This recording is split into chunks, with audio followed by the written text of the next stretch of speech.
اللہ جی نعمتم جو انعام رمضان۔ اعوذ باللہ من الشیطان الرجیم، بسم اللہ الرحمن الرحیم۔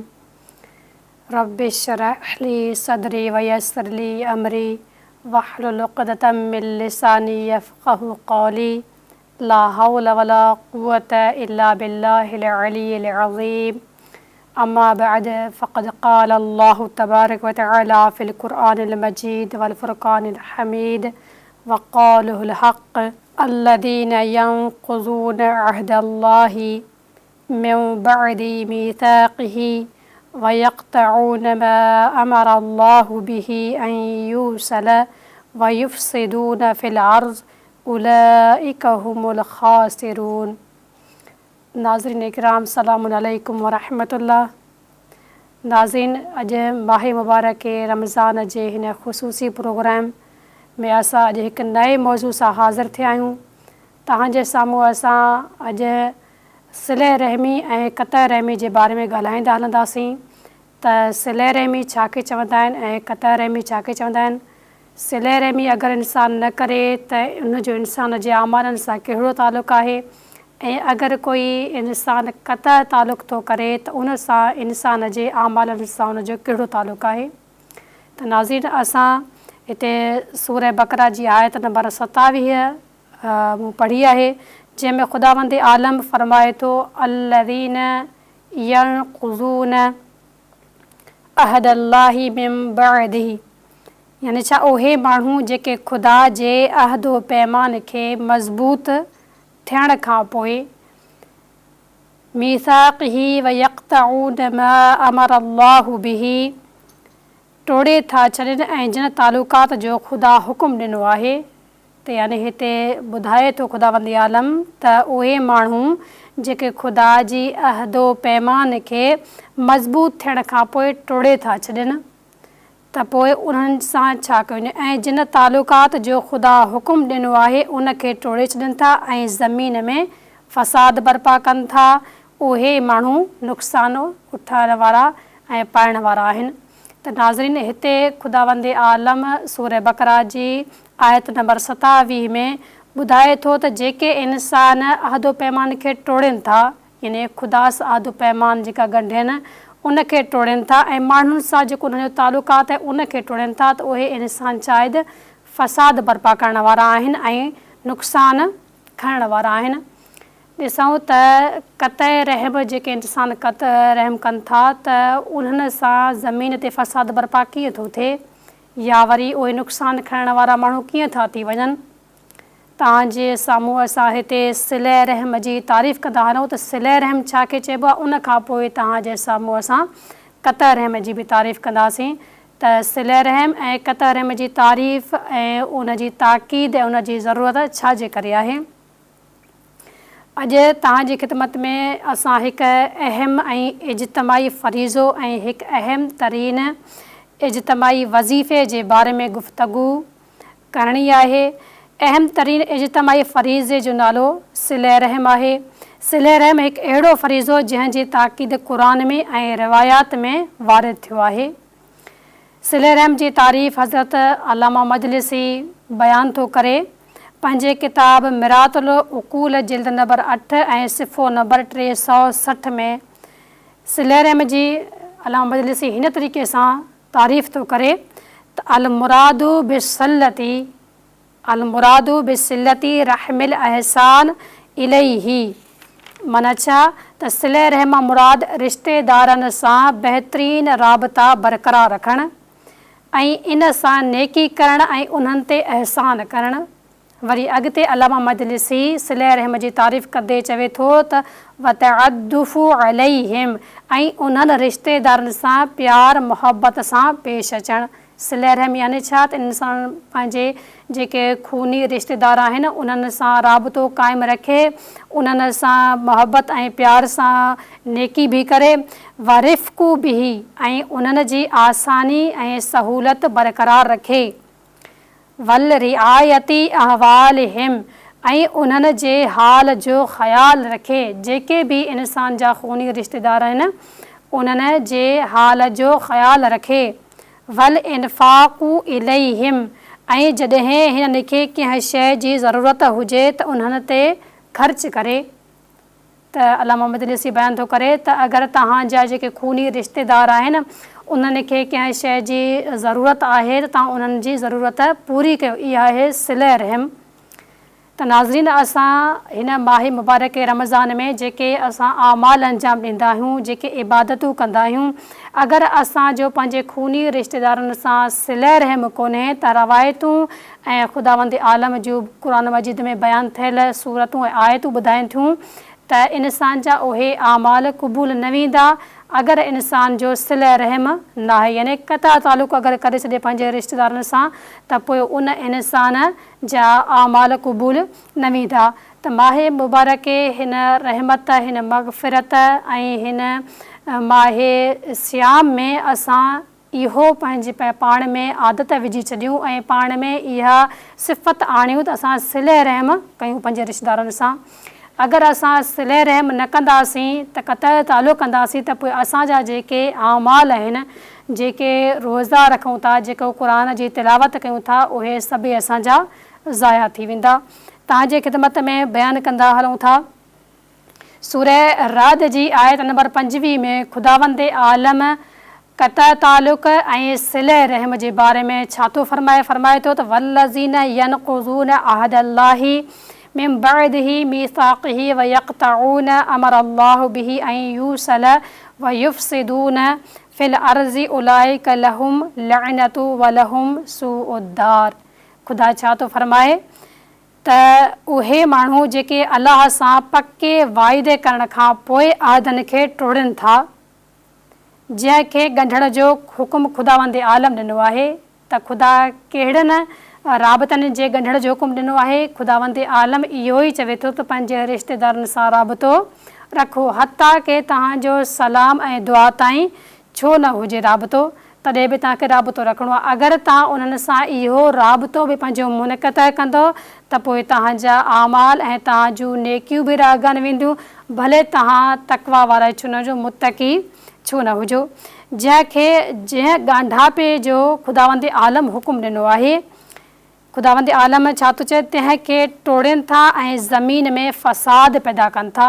ख़ुदावंद आलम क़ता रहम करण वारनि खे कंहिं सां मनसूब थो करे, उन्हनि सां जेके ज़मीन ते फ़साद बर्पा कनि था। तिन ते लानत आहे, कंहिंजी ख़ुदा जी लानत आहे ऐं उन्हनि लाइ बुछड़ो ऐं बुरो घर आहे। त नाज़रीन, हिते ख़ुदावंद आलम क़ता तालुक़ करण वारनि जे सिफ़तूं ॿुधाए थो त उहे इंसान उहे आहिनि जेके ज़मीन ते फ़साद बर्पा कनि था ऐं उन्हनि जो क़यामत जे ॾींहुं जहन्नुम में हिकु बुरो घर हूंदो। त नाज़रीन, त असां हिते ॾिसंदा हलूं त जेको क़ता रहम आहे उहो ज़िद आहे छाजो? सिले रहम जो ज़िद आहे। इंसान सिले रहम यानी छा? जेको असां क़रीबी रिश्तेदारनि सां पंहिंजनि सां नातो रखूं था, उन्हनि सां उथणु वेहणु, उन्हनि वटि वञणु, उन्हनि जो हाल अहवाल वठणु, उन्हनि सां ॻाल्हाइणु। अगरि उन्हनि सां इहो ॻाल्हाइणु बंदि करे छॾींदासीं, उन्हनि सां उथंदासीं न वेहंदासीं, उन्हनि सां न सलाम न दुआ कंदासीं, त पोइ उनखे चयो वेंदो क़ता तालुक़, यानी असां तालुकात टोड़े छॾिया आहिनि। त अगरि इंसान कोई तालुकात टोड़े थो छॾे त ख़ुदावंद आलम चए थो भले मुतक़ी न छो न हुजे, मां उन जा आमाल क़बूल न कंदसि। भले रोज़ा ई छो न रखंदो हुजे, भले ज़कात छो न ॾिए, भले नमाज़ूं छो न पढ़े, पर उन जा आमाल क़बूल न थी सघंदा। इन ई लिहाज़ खां हिन माह सियाम, माह रहमत में असांखे पंहिंजे अंदरि तक़वा सां गॾोगॾु पाण में सिले रहम जी बि सिफ़त आणी आहे। पंहिंजे रिश्तेदारनि सां अगरि असां सिले रहम न आणींदासीं त पोइ असांजा आमाल बि क़बूल न थी सघंदा। त नाज़रीन, अॻिते अगरि असां ॾिसंदा हलूं त सिले रहम जो आख़िर केसिताईं तालुक़ आहे? सिले रहम केसिताईं असां कयूं पंहिंजे ख़ानदान वारनि सां, केसिताईं नेकी कयूं, केसिताईं उन्हनि सां ॻाल्हायूं, उन्हनि ते केसिताईं इन्फ़ाक़ कयूं, ख़र्च कयूं। रवायतूं छा थियूं ॿुधाइनि? रवायतुनि में मिले थो त तव्हां जेको सिले रहम आहे उन में तव्हां सलाम कंदो त उहो ई काफ़ी आहे। अगरि तव्हां पंहिंजे रिश्तेदारनि खे सिर्फ़ु सलाम कयो, अगरि वधीक ॻाल्हाए नथा सघो, वधीक उन्हनि सां उन्हनि ते ख़र्च करणु नथा करे सघो, त पोइ तव्हां सिर्फ़ु उन्हनि खे सलाम कंदो, तॾहिं बि उहो तव्हांजो सिले रहम में शुमारु थींदो। अगरि असां उन्हनि सां नेकी नथा कयूं, उन्हनि ते अहसान बि नथा कयूं, उन्हनि खे नाराज़ था कयूं या उन्हनि खां नाराज़ था रहूं, त उहे क़तअ रहम थी वेंदो। इन जो नालो क़तअ रहम आहे। अॻिते जुमिले में अलामा मजलिसी बयानु करे थो सिले रहम जी तारीफ़ में त वसिलतुल अरहामी दरजातुन मुतफ़ावितन अदनाहा अल कलामु वस्सलामु व तरद्दुल मुहाजिर। अलामा मजलिसी ॿुधाए थो त तव्हांजो जेको सिले रहम आहे उन जा दरजात आहिनि। सिले रहम जा घणा दरजात आहिनि। सिले रहम जो घटि में घटि जेको दर्जो आहे उहो सलाम ताईं आहे। अल कलामु वस्सलामु यानी सलाम करणु जेको पंहिंजे रिश्तेदार खे आहे उहो तमामु घटि दर्जो आहे। उनखां वधीक अगरि तव्हां सिले रहम पंहिंजे रिश्तेदारनि सां करणु चाहियो था, त पोइ तव्हां उन्हनि सां नेकी कयो, उन्हनि सां ॻाल्हायो, उन्हनि जी तकलीफ़ खां आगाह थियो, उन्हनि जी अयादत कयो, उन्हनि सां मिलो, उन्हनि सां मुलाक़ात कयो। त नाज़रीन, अगरि असां फ़क़ति सलाम ताईं महदूद रहंदासीं त उहो सिले रहम जो आख़िरी ऐं अदना दर्जो आहे। अॻिते तव्हांखे ॿुधाईंदी हलां त अलामा मजलिसी छा थो चवे त वतरकुल मुहाजिर यानी रिश्तेदारनि सां राबितो खे कॾहिं ख़तमु न कजो। अगरि ख़तमु कयव त पोइ उहो क़तअ तालुक़ थी वेंदो। मौला सजाद अलैहिस्सलाम फ़रमाइनि था त जेको इंसान क़तअ तालुक़ थो करे, सिले रहम नथो करे, जेको क़तअ तालुक़ थो करे। क़तअ तालुक़ यानी छा? जेको पंहिंजे खूनी रिश्तेदारनि सां तालुक़ात ख़तमु थो करे, उन्हनि सां ॻाल्हाए नथो, उन्हनि खे सलाम दुआ नथो करे, उन्हनि सां नेकी नथो करे, उन्हनि खां नाराज़ थो रहे ऐं उन्हनि खे नाराज़ करे थो, त मौला फ़रमाइनि था त क़ुर मजीद जे 3 जॻहनि ते ख़ुदावंद आलम उन इंसान ते लानत मोकिलियो आहे। ॾिसंदा हलूं त सूरह मोहम्मद जी आयत नंबर 22 ऐं 23 में ख़ुदावंद आलम ॿ दफ़ा उन शख़्स खे मलऊन चयो आहे जेको इंसान क़तअ तालुक़ थो करे यानी सिले रहम नथो करे। ख़ुदावंद आलम उन ते 2 दफ़ा लानत मोकिलियो थो हिकिड़ी आयत में। वरी ॿी आयत आहे सूरह बकरा जी आयत नंबर 27 जेका तव्हांजे ख़िदमत में असां बयानु करे चुका आहियूं, जंहिंमें ख़ुदावंद आलम फ़रमाए थो त अल्लज़ीना यनक़ुज़ून अहदल्लाहि मिन बअदिही मीसाक़िही व यक़तऊन मा अमरल्लाहु बिही अन युसल व युफ़सिदून फ़िल अर्ज़ उलाइका हुमुल ख़ासिरून। ख़ुदावंद आलम छा थो फ़रमाए? उहे माण्हू जेके ख़ुदा जे अहदो पैमान खे मज़बूत थियण खां पोइ टोड़े था छॾनि, वरी उन खां बाद में जिन तालुक़ात जो ख़ुदा हुकुम ॾिनो आहे उन खे टोड़नि था, त ख़ुदा उन्हनि खे कंहिं सां गॾु शुमार थो करे? फ़सादनि सां। त ही उहे माण्हू आहिनि जेके ज़मीन ते फ़साद बर्पा कंदा, छो जो इन्हनि क़तअ तालुक़ कयो आहे ऐं इहे उहे माण्हू आहिनि जेके नुक़सानु खणण वारा आहिनि। वरी अॻिते ॾिसंदा हलूं त सूरह रअद जी आयत नंबर 25 में ख़ुदावंद आलम इते बि उन्हनि खे जहनुम जे घर जो ॿुधाए थो त जेके माण्हू क़तअ तालुक़ कनि था त उन्हनि जो घर जहनुम में आहे। वल्लज़ीना यनक़ुज़ून अहदल्लाहि मिन बअदिही मीसाक़िही व यक़तऊन मा अमरल्लाहु बिही अन युसल व युफ़सिदून फ़िल अर्ज़ उलाइका लहुम लअनतुल्लाहि व लहुम सूउद्दार। त ख़ुदावंद आलम फ़रमाए थो जेके अलाह सां पके वाइदे करण खां पोइ वाइदे खे टोड़नि था, यानी अलाह सां बि इंसान वाइदो करे थो, वरी उनजे बंधन सां पंहिंजे राबते क़ाइमु करण जो जेको वाइदो करे थो उनखे जॾहिं टोड़े थो, त ख़ुदावंद आलम अहिड़नि इंसाननि ते पंहिंजी लानत मोकिले थो ऐं अहिड़नि इंसाननि जो जेको ठिकाणो आहे उहो जहनुम आहे, यानी उन्हनि जो घर जहनुम थींदो। त नाज़रीन इकराम, जेको सिले रहम आहे, अगरि असां हिन माहे फ़ज़ीलत माहे बरकत में सिले रहम खां परे रहंदासीं, सिले रहम न कंदासीं, क़तअ तालुक़ कंदासीं, त पोइ असांजा सभई अमाल ख़तमु थी वेंदा।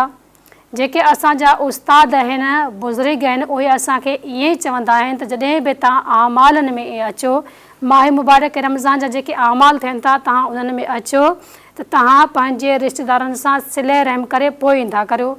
अगरि तव्हां मां कंहिं बि हिकु शागिर्द जो क़तअ तालुक़ु हूंदो पंहिंजे रिश्तेदारनि सां त पोइ उन इंसान जा अमाल क़बूल न थींदा ऐं उन जी वजह सां जेके बि उते मौजूदु हूंदा माण्हू सभिनी जा अमाल राहिगान वेंदा।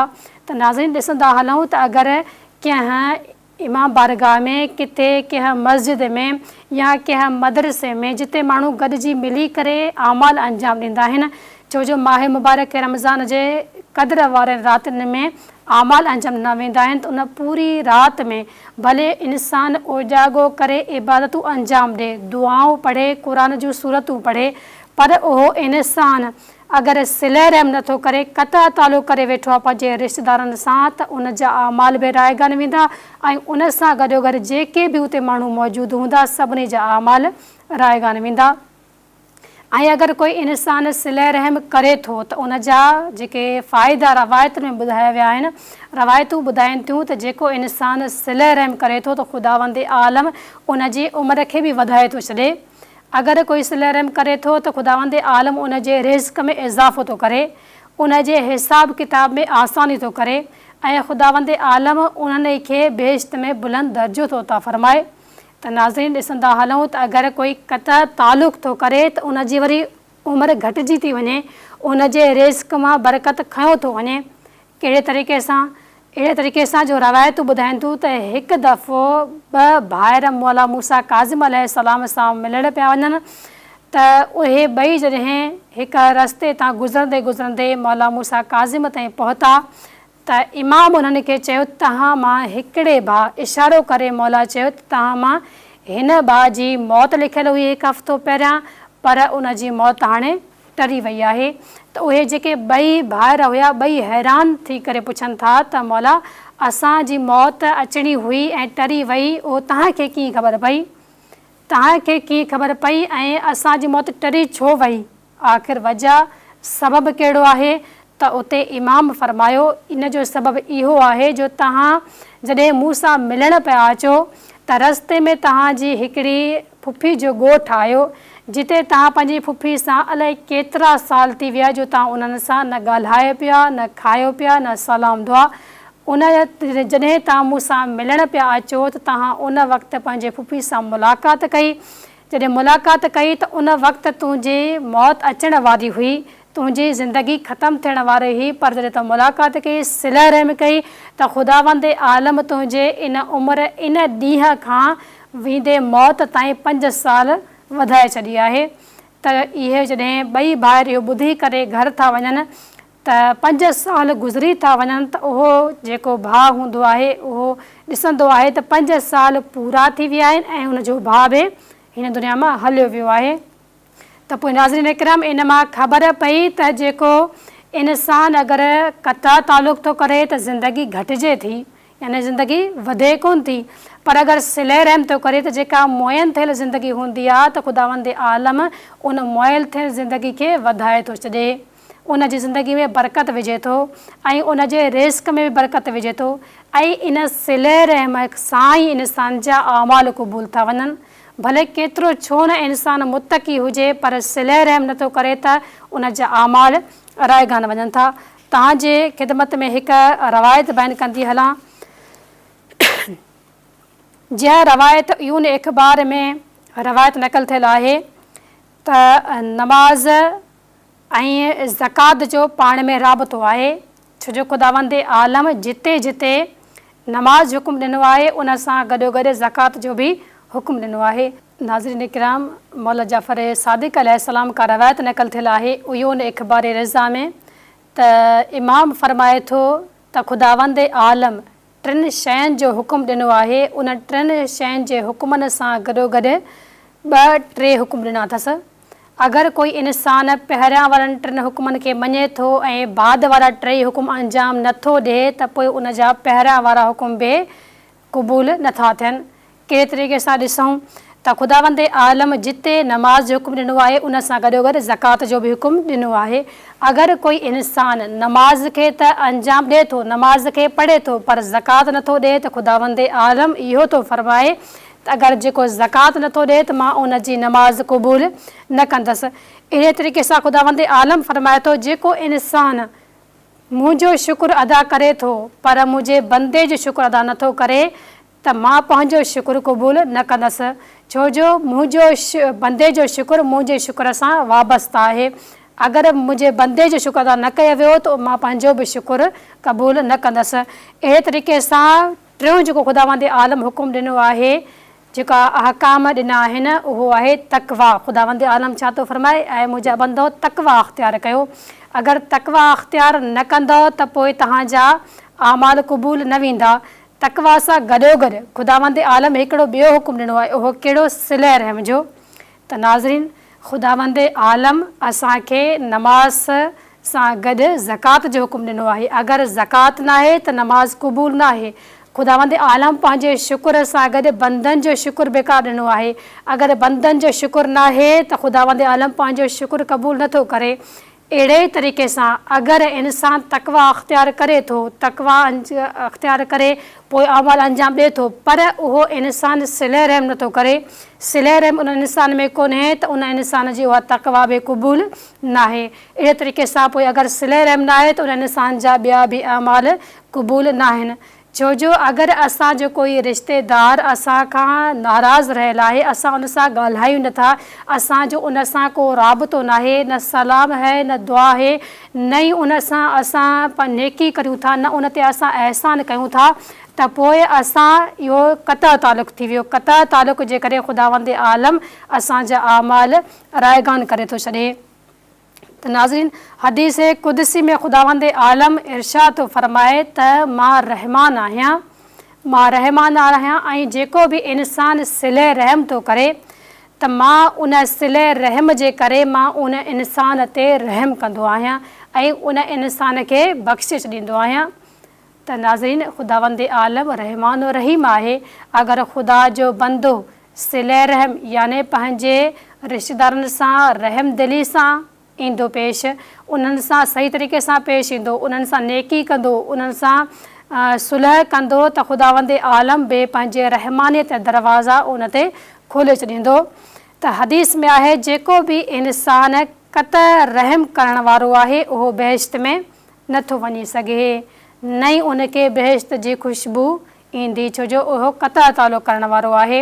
ऐं ख़ुदावंद आलम आमाल क़बूल सिले रहम करण वारनि जा कंदो आहे, न कि क़तअ तालुक़ करण जा। छो जो जेके क़तअ तालुक़ कनि था त ख़ुदावंद आलम उन्हनि खां नाराज़ थी थो वञे, ऐं ख़ुदावंद आलम उन्हनि खे फ़साद बर्पा करण वारनि सां शुमार थो करे। त जेके ख़ुदा सां वाइदो ॻंढनि था, ॻंढे करे वरी टोड़नि था, ऐं ख़ुदा जे बंदनि सां जेके अहद कनि था वरी उहे टोड़नि था, त ख़ुदावंद आलम उन्हनि इंसाननि ते लानत बि मोकिले थो ऐं ख़ुदा उन्हनि खे उन्हनि जो घर जहन्नुम में करार ॾिए थो। त नाज़रीन, असां जेको हिन माहे मुबारक रमज़ान में जेको रहमतनि ऐं बरकतनि ऐं शफ़क़तनि जो महीनो आहे, जंहिंमें ख़ुदावंद आलम जहन्नुम जा दरवाज़ा बंदि करे छॾिया आहिनि ऐं जन्नत जा दरवाज़ा खोले छॾिया आहिनि। रवायतूं ॿुधाइनि थियूं त हिन माह में ख़ुदावंद आलम शैतान खे ज़ंजीरनि सां जकड़े छॾियो आहे, त जीअं जेके मुंहिंजा बंद आहिनि उहे मुंहिंजे क़रीब अची सघनि ऐं ही आमाल अंजाम ॾेई रोज़ा रखी करे, उन सां गॾोगॾु सिले रहम करे, उन सां गॾु आमाल करे, क़ुर जी तिलावत करे मूं ताईं मुंहिंजा बंदा पहुची सघनि। पर ॾिसंदा हलूं त कोई इंसानु अगरि सिले रहम नथो करे, भले केतिरा रोज़ा रखे, उन रोज़ा क़ाबिल क़बूल न आहिनि, छो जो ख़ुदावंद आलम क़तअ तालुक़ करण वारनि खे फ़सादी शुमार थो करे। ख़ुदावंद आलम क़ुर में क़तअ तालुक़ करण वारनि खे ते लानत मोकिले थो ऐं क़तअ तालुक़ करण वारा ख़ुदावंद आलम जे नज़र में मलऊन आहिनि। त कीअं थो थी सघे त क़तअ तालुक़ करण वारनि जा रोज़ा, उन जा ज़कात ऐं उन जी तक़वा ऐं उन जी नमाज़ क़बूल कई वञे। त नाज़रीन, असांजो जेको ही अॼोको मौज़ू हुयो सिले रहम ते ऐं क़तअ तालुक़ खे ख़तमु करण ते, त असां जेके पंहिंजे रिश्तेदारनि सां अगरि अॼु ताईं क़तअ तालुक़ करे रहियासीं, त अॼु खां पोइ असां इहो दस्तूर अपनायूं त पंहिंजा हिन माह मुबारक रमज़ान में पंहिंजा आमाल क़बूल करण लाइ पंहिंजे रिश्तेदारनि सां सिले रहम कयूं ऐं उन्हनि सां अगरि उहे असांखां नाराज़ आहिनि त उन्हनि खे पाण सां राज़ी कयूं। अगरि कोई असांजे रिश्तेदारनि में कोई ज़रूरतमंद आहे त उन्हनि जी ज़रूरत खे पूरी कयूं ऐं उन्हनि ते ख़र्च कयूं। छो जो ख़ुदावंद आलम ऐं आइमा मासूमिन अलैहिस्सलाम रवायतुनि में हदीसनि में इहो थो मिले। सिले रहम जी तारीफ़ इहा कई थी वञे त तव्हां सिले रहम मुराद इहो आहे त तव्हां पंहिंजे रिश्तेदारनि खां वाक़िफ़ु थियो। सिले रहम अगरि इंसान में न हूंदो त इंसान ख़ुदावंद आलम जे नज़रनि में किरी पवंदो ऐं उन जा आमाल बि रायगान थी वेंदा। अहिड़े तरीक़े सां रवायतूं ॿुधाइनि थियूं। अल काफ़ी किताब में अमीर अल मुमिनीन अलैहिस्सलाम खां रवायत नक़ल थियल आहे त इमाम फ़रमाए थो त मां ख़ुदावंद आलम खां पनाह थो घुरां उन्हनि गुनाहनि खां जिन्हनि गुनाहनि जी वजह सां मौत वेझे थी वञे। त उन वक़्तु वेठलनि मां हिकु शख़्स पुछियो त या अमीर अल मुमिनीन उहो गुनाह कहिड़ो आहे जंहिंजी वजह सां इंसान जी मौत इंसान खे वेझो थी वञे। त उते मौलाए काइनात फ़रमाइनि था त उहो गुनाह इंसान जो पंहिंजे रिश्तेदारनि जी दिलजोई न करणु, पंहिंजे रिश्तेदारनि जी मदद न करणु, उन्हनि खां क़ता तालुक़ करणु आहे। ऐं उहो इंसानु केतिरो मुतक़ी छो न हुजे पर अगरि उहो क़ता तालुक़ कंदो, सिले रहमी न कंदो त इन जी वजह सां उन इंसान जी उमिरि घटिजी वेंदी ऐं उनखे इन गुनाह जी वजह सां मौत जल्दी अची वेंदी। त नाज़रीन, हिन जेके गुनाह इंसानु कंदो आहे उन्हनि गुनाहनि में कुझु गुनाह सग़ीरा हूंदा आहिनि त कुझु गुनाह कबीरा हूंदा आहिनि। हीअ जेको असां अॼु बहस करे रहिया आहियूं, अॼु जेको तव्हांजे साम्हूं दर्स पेश करे रहिया आहियूं, इन में जेको क़ता रहम आहे उहो गुनाहने कबीरा मज़ा आहे। रवायतुनि में ॿुधायो वियो आहे त हीअ गुनाह कबीरा आहे। गुनाह कबीरा उहो गुनाह आहे जंहिंखे ख़ुदावंद आलम माफ़ नथो करे। ऐं गुनाह सगीरा जंहिंजे बारे में रवायतूं लिखनि थियूं अगरि इंसान खे हिकु राति मथे में सूरु थो पवे त उहो मथे जो सूरु जेको इंसानु बर्दाश्त थो करे त उन जी वजह सां इंसान जा जेके बि सगीरा गुनाह आहिनि हिकिड़ी राति जे मथे जे सूर खे बर्दाश्त करण में सभई सगीरा गुनाह माफ़ थी था वञनि, पर कबीरा गुनाह माफ़ नथा थी सघनि। जहिड़े तरीक़े सां इंसानु कुफ़्र थो करे उहो माफ़ नथो थी सघे, शिरक थो करे उहो गुनाह माफ़ नथो थी सघे, अहिड़े तरीक़े सां जेके गुनाह कबीरा आहिनि उहे बि बख़्शिया नथा वञनि। त हीउ जेको इंसानु क़ता रहम थो करे, पंहिंजे रिश्तेदारनि सां सुलूक ख़तमु थो करे छॾे, त हीउ बि इहो इंसान जो गुनाह कबीरा आहे जेको इंसान खे न करणु खपे। अगरि इंसानु गुनाह कबीरा खे अंजाम ॾिए थो त ख़ुदावंद आलम जे रहमत खां, उन जे रहमतनि खां परे थी थो वञे। छो जो ख़ुदावंद आलम फ़रमाए थो त मां रहमान आहियां ऐं जेको बि इंसानु सिले रहम कंदो त सिले रहम करण वारनि इंसाननि ते मुंहिंजी रहमानियत जी रहमत वसंदी। त रवायतुनि में मिले थो, बिहार अलवार में रसूल ख़ुदा सल्लल्लाहु अलैहि वसल्लम खां रवायत नक़ल थियल आहे त जॾहिं माण्हुनि में अक़ल त हुजे पर इंसाननि में उन अक़ल मुताबिक़ उहे माण्हू अमल न कनि त पोइ उहे इंसान उहे आहिनि जिन्हनि तां ख़ुदावंद आलम पंहिंजूं नेमतूं ऐं पंहिंजे रहमतूं हटाए थो छॾे, पंहिंजे रहमतनि जा दरवाज़ा बंदि थो करे छॾे। मोहबत फ़क़ति ज़बान ताईं नाहे हूंदी। रसूल ख़ुदा छा था फ़रमाइनि त मोहबत फ़क़ति ज़बान ताईं नाहे हूंदी ऐं रिश्तेदारनि सां जेके तालुकात इंसान ख़तमु थो करे त ख़ुदावंद आलम उन इंसान ते दुनिया में बि ऐं आख़िरत में बि पंहिंजूं नेमतूं हटाए थो छॾे।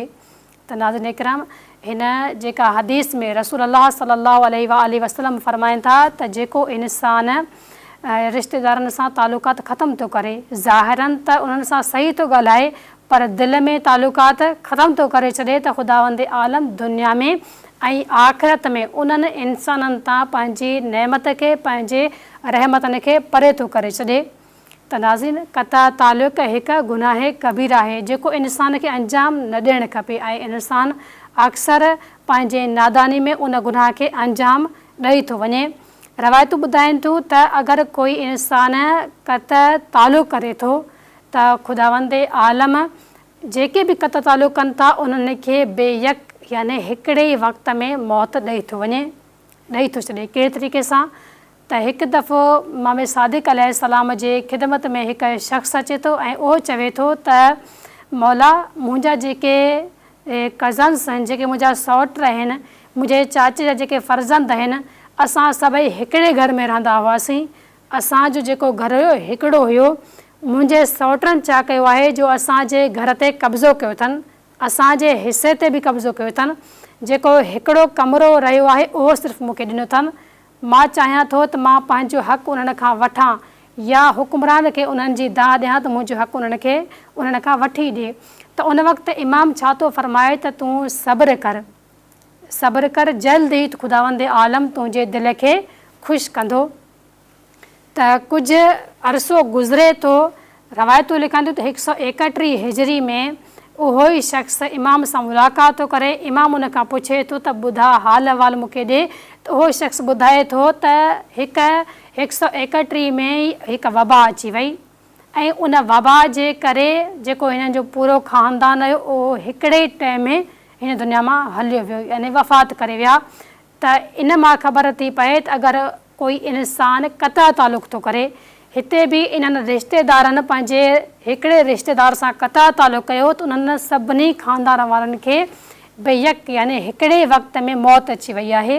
त नाज़रीन इकराम, त जेको इंसानु क़ता तालुक़ थो करे उनजी उमिरि घटिजे थी, रवायतूं ॿुधाइनि थियूं उनजी उमिरि घटिजे थी ऐं उनखे मौत वाक़ई थिए थी। अगरि पूरी जी पूरी ख़ानदान हुजे, पूरी फैमिली हुजे, उहे सभई अगरि कंहिं इंसान खां क़ता तालुक़ था कनि त ख़ुदावंद आलम उन्हनि सभिनी खे हिकिड़े वक़्त में मौत ॾेई थो छॾे। पर अगरि इंसानु चाहे त ख़ुदावंद आलम जी रहमत में, ख़ुदावंद आलम जे बेश्त जे आला दर्जनि में ऐं रहे ऐं ख़ुदावंद आलम खां पंहिंजा गुनाह बख़्शराए, त उन वक़्तु इंसान खे खपे त सिले रहम करे त जीअं उन जा सभई आमाल क़बूल वञनि। त नाज़रीन इकराम, असांजो ही जेको मौज़ू आहे सिले रहम, उहो ख़ुदावंद आलम जे तरफ़ां इंसान खे हुकुम ॾिनल आहे त तव्हां सभई इंसान हिक ई हज़रत आदम खां पैदा थियल आहियो, त तव्हां सभई पाण में मोहबत ऐं प्यार सां रहो ऐं सभई हिक ॿिए जी दिलजोई कयो। जंहिंखे बि तव्हांजे रिश्तेदार खे ज़रूरत हुजे उन जी ज़रूरत पूरी कयो, उन सां नेकी कयो, उन जी हाजत पूरी कयो। अगरि उन जी हाजत पूरी नथा कयो त पोइ तव्हांजा सभई अमाल रायगान वेंदा। छो जो सिले रहम खे ख़तमु करणु यानी क़ता तालुक़ करण सां इंसान जा समूरा अमाल रायगान वञनि था। भले माह मुबारक रमज़ान जा रोज़ा हुजनि या ज़कात हुजे या क़ुरान जी तिलावत हुजे या नमाज़ूं हुजनि, भले इंसान ॾींहं जो रोज़ा रखे या राति जो उजागो करे इबादतूं करे, उन जे बावजूदि अगरि सिले रहम न आहे त समूरा अमाल इंसान जा रायगान थी वेंदा।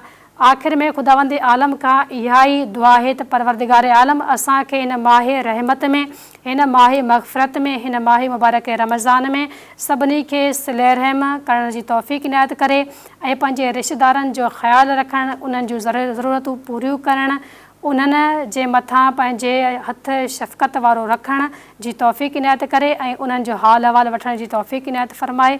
अॼु जे हिन मौज़ू में तव्हांजे ख़िदमत में सिले रहम खे असां पेश कयोसीं। ॿिए मौज़ू ऐं ॿिए प्रोग्राम में वरी पेश अचण लाइ फ़िलहालु असांखे ॾियो इजाज़त। वस्सलामु अलैकुम वरहमतुल्लाहि वबरकातुहू।